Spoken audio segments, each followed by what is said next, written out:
basement. Today we are doing Should I Stay or Should I Go by The Clash, drum by Nicky Heedon, the great drummer.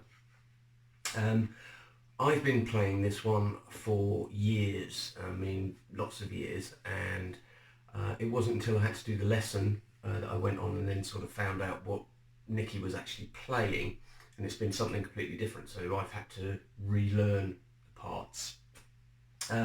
But it's quite interesting. It's reasonably simple, but it's again sequences, so we just need that muscle memory. So I'm going to leap straight in with part one, which is going to be an 8th note drum pattern, much like we've been doing before. It's just that kick drum placement with our foot, and that's going kick, snare, kick, kick, snare, kick, snare, kick, kick, snare. So I'll demonstrate that one first.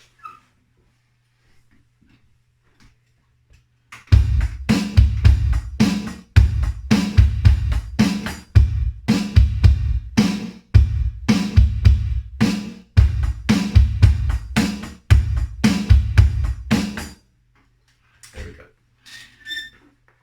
So it's an 8th note pattern. It's just adding in a second kick note just after the snare drum.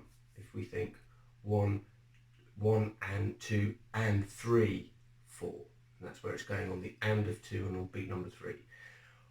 1 and 2 and 3, 4.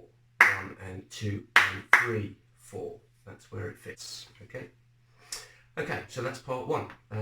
Practice that nice and slow, get used to it, build that tempo up. It shouldn't take too long, hopefully, fingers crossed. And I'll see you for the chorus, part 2.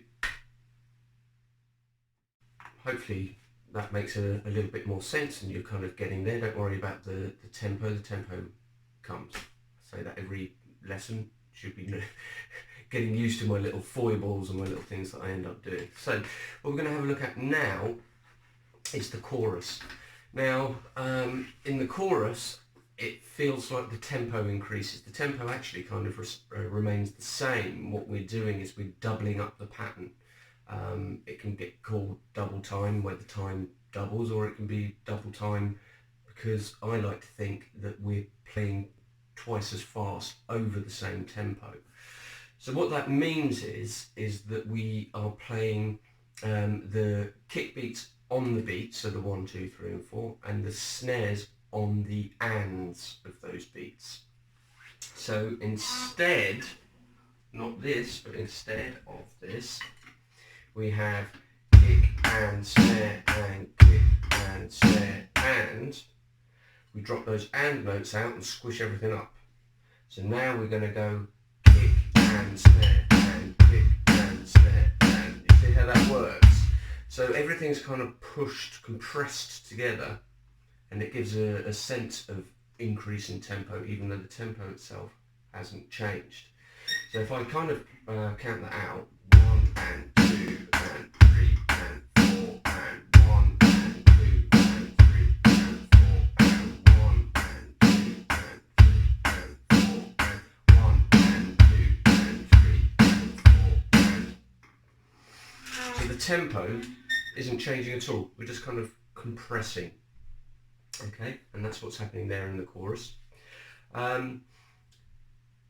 We've got a tom pattern in there as well, which is the part that I've been playing wrong for years and years and years. If anyone's interested, drop a comment down below. I overcomplicated it. I made it way more complicated than it actually is.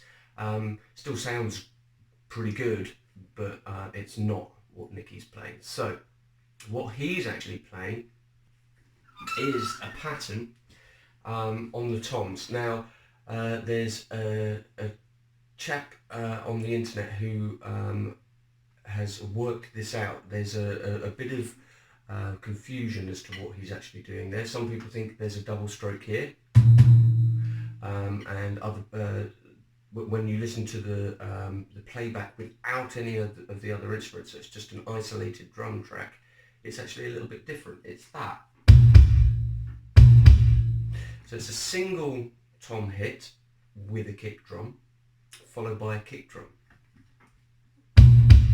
Okay. So we're playing a caterpillar, we're playing these 16th notes, caterpillar, caterpillar, or one eander, okay? So we have caterpillar, okay? Okay, that's what we're after. So you have caterpillar.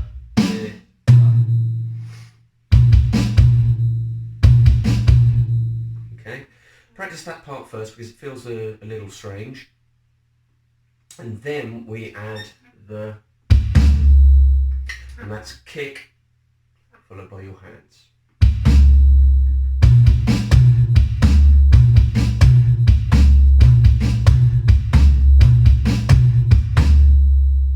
Okay, and that's the final part to this video really. It's just trying to join those two sections together, the double time pattern.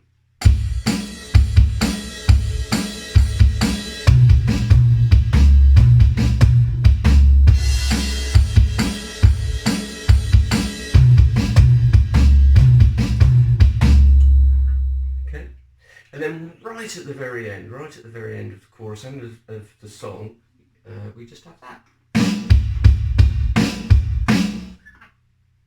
Okay.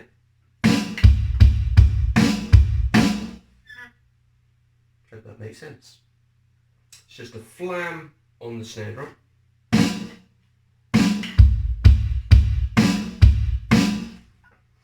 And in the video at the beginning, I finished that last crash note, on the crash and choked it.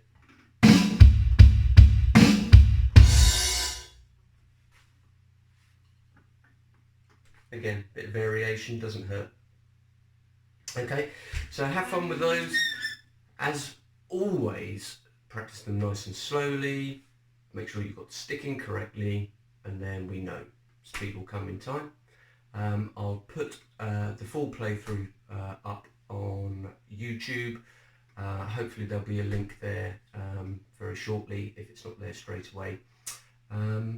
Any questions, please put them down in the comments, and I'll see you soon. Thank you very much.